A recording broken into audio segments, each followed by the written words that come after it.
Everything in your life is moving, and you know it. The news, the church, your family, the country you thought you knew, all of it is turning faster than it used to, and the feeling is not confusion exactly. It's closer to vertigo. The sensation you get when the ground moves under you and your body can't decide which way is still. You've probably tried the obvious remedies. You've stepped back from the news. You've prayed more, or tried to. You've reminded yourself of what you believe. Rehearsed the reasons you believe it. And for a while, maybe, that works. But the turning doesn't stop, and the vertigo comes back. Here's what I want to tell you. Before we go any further, there is a man who understood exactly what you're describing, not as a metaphor, not as a spiritual talking point, but as a structural problem with a structural answer. His name was T.S. Eliot, and what he found, after years of living inside the same turning, was not a way to stop the movement. It was something far more useful. He found the center, not peace when the chaos ends, not stability when the world cooperates, a fixed point inside the turning itself, a location, not a feeling, that he called the still point of the turning world. And the single most important thing I want you to know before we reach it, he didn't write about it in a monastery. He wrote about it in London, during the Blitz, at the age of 52, while the bombs were still falling. We'll come back to that. Think about the last Sunday morning. You sat in a pew and felt nothing. Not doubt exactly, not anger, just nothing. The words were the same words they've always been. The hymns were the hymns you learned at 10 years old. And somewhere between the opening prayer and the sermon, you caught yourself wondering whether the person you used to be, the one who actually felt something in this room, whether that person is still in there somewhere, or whether the numbness is just who you are now. You didn't say it out loud. You wouldn't. There's no way to say that in church without sounding like you've already left. Or maybe it's not Sunday mornings. Maybe it's the evening news, or the deliberate choice not to watch it anymore, because either way you end up in the same place. A low-grade dread that has no clean object. A sense that something fundamental is coming apart, and that nobody around you can explain it in a way that's honest, and that the explanations on offer, political, cultural, spiritual, all somehow miss the thing you're actually watching happen. These are not two separate problems, they're the same problem, and Eliot saw it as one. But before I tell you what he saw, I need to tell you something about the poem itself. 4 quartets is 4 long poems. Burnt Norton, East Coker, The Dry Salvages, and Little Gidding, published between 1936 and 1942. Most people who know T.S. Eliot know The Wasteland, the famous 1922 poem about a civilization in ruins. 4 quartets is what Eliot wrote after that. It is older, quieter, and in every way that matters, more honest. It is the record of a man who diagnosed the ruins, then asked, "Now what?" The still point appears in the first of the 4 poems, Burnt Norton.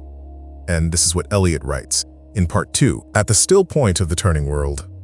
Neither flesh nor flesh, from flesh, neither from nor towards. At the still point, there the dance is, but neither arrest nor movement.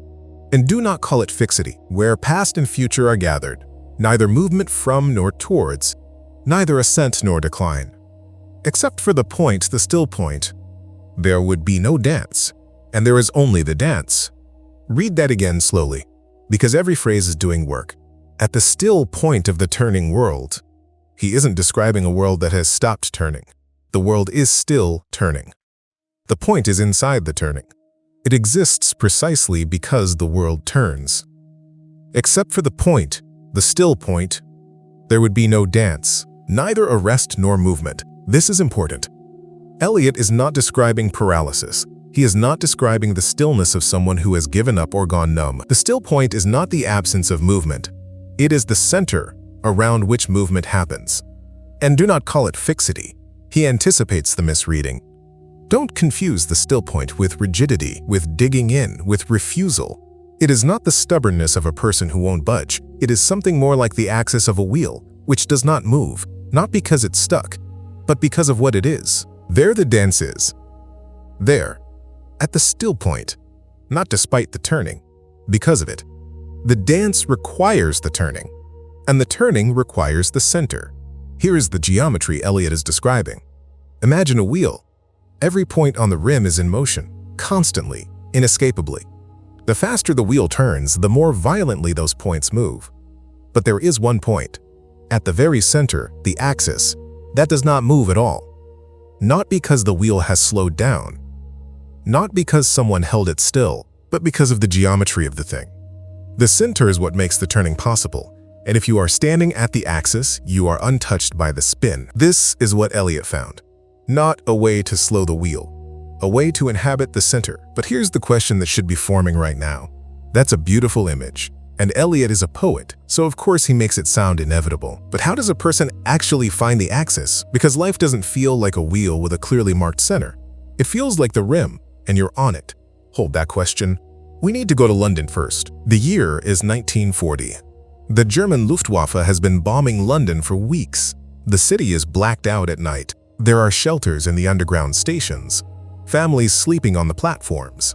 And T.S. Eliot, age 52, is serving as an air raid warden. He is walking the streets of London in the dark, watching for fires, watching for people caught outside when the sirens go. He is not in a monastery. He is not on a sabbatical. He is in the middle of the most sustained assault on a civilian population in the history of modern warfare.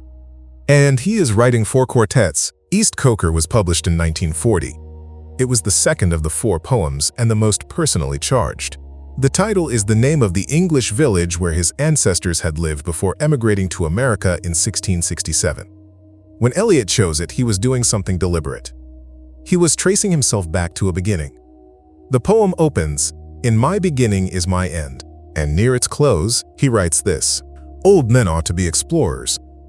Here and there does not matter. We must be still and still moving into another intensity for a further union, a deeper communion." He was 52 when he wrote those words. He had spent the previous 20 years, by his own account, in various forms across his letters, largely as a kind of loss. His first marriage to Vivienne Haywood had been a documented disaster, years of psychological torment for both of them.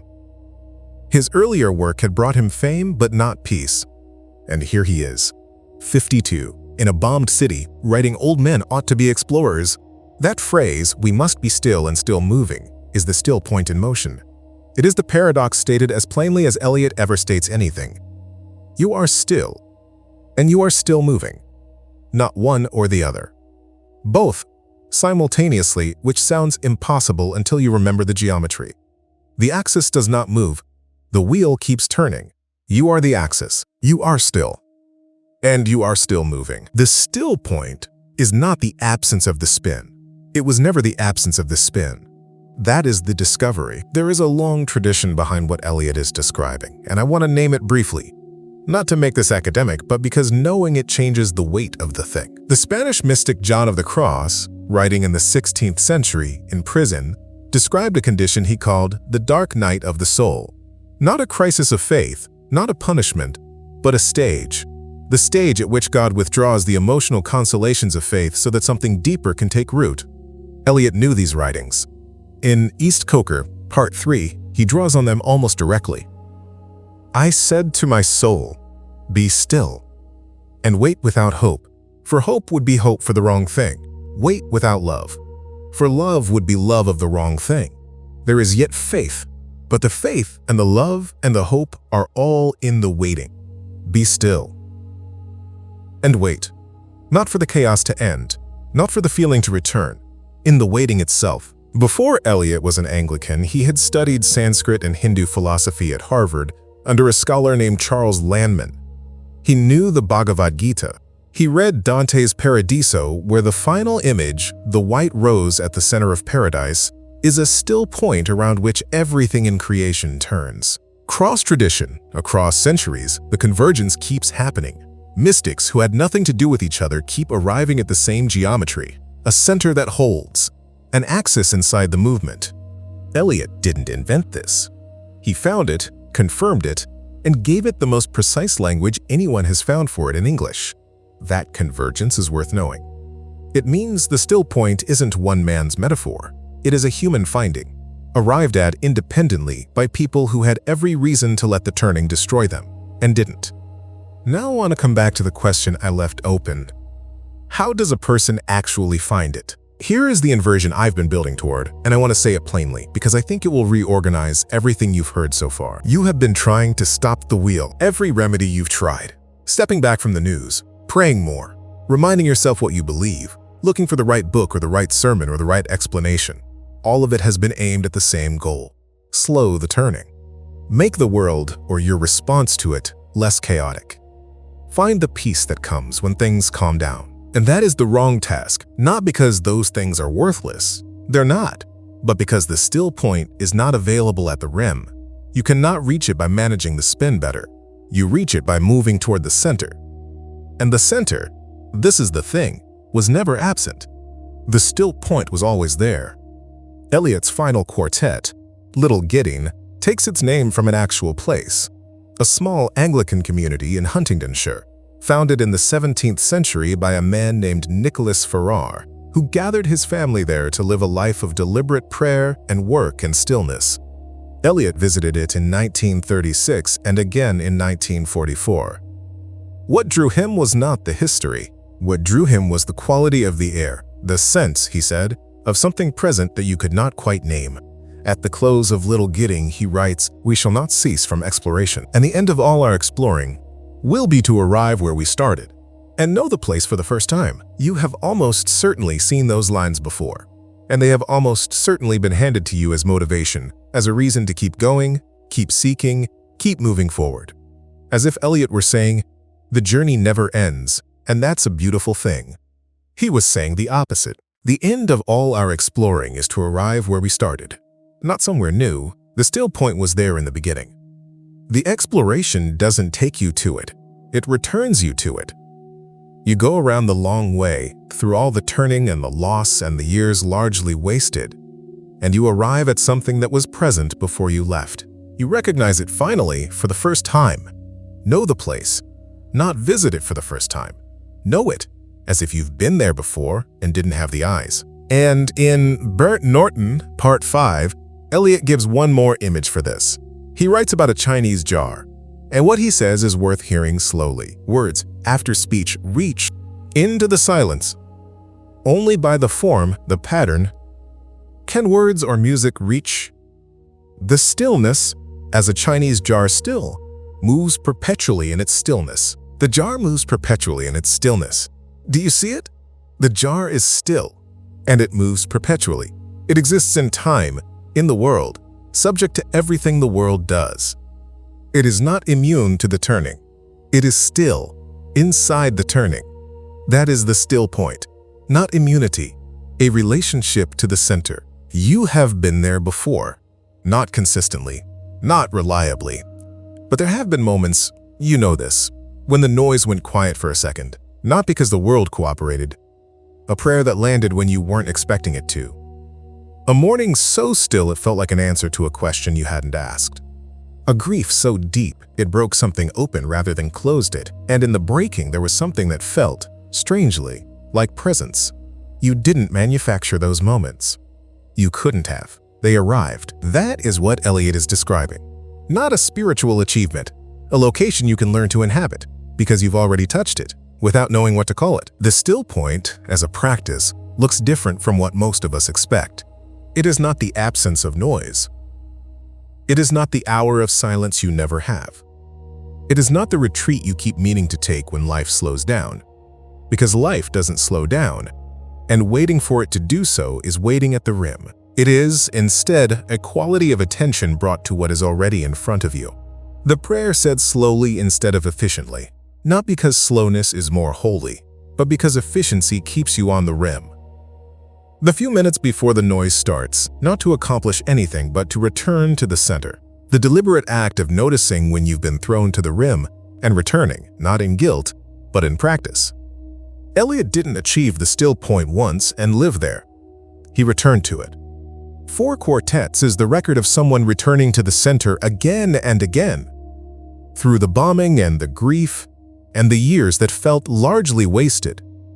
The still point is not a destination you reach. It is a center you learn to find. If you want to walk through 4 quartets slowly, not as a student, but as someone who's lived enough to recognize what Eliot is describing, there's a guide written for exactly where you are. It's called The Second Half, and it works through Eliot's biography and his 4 poems together.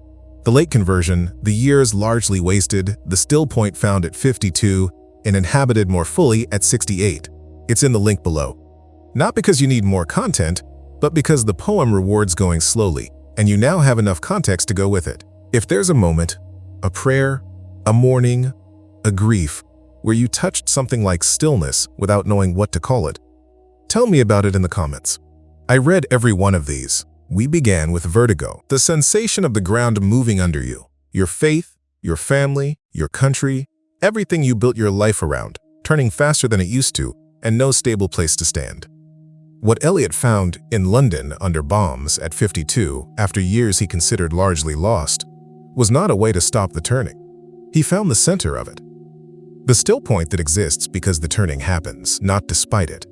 The axis that does not move, not because the world cooperated, but because of what it is and where it is. The wheel is still turning. It will keep turning. But the center, the still point, was never on the rim. It was never on the rim. Where have you already touched it without knowing what it was?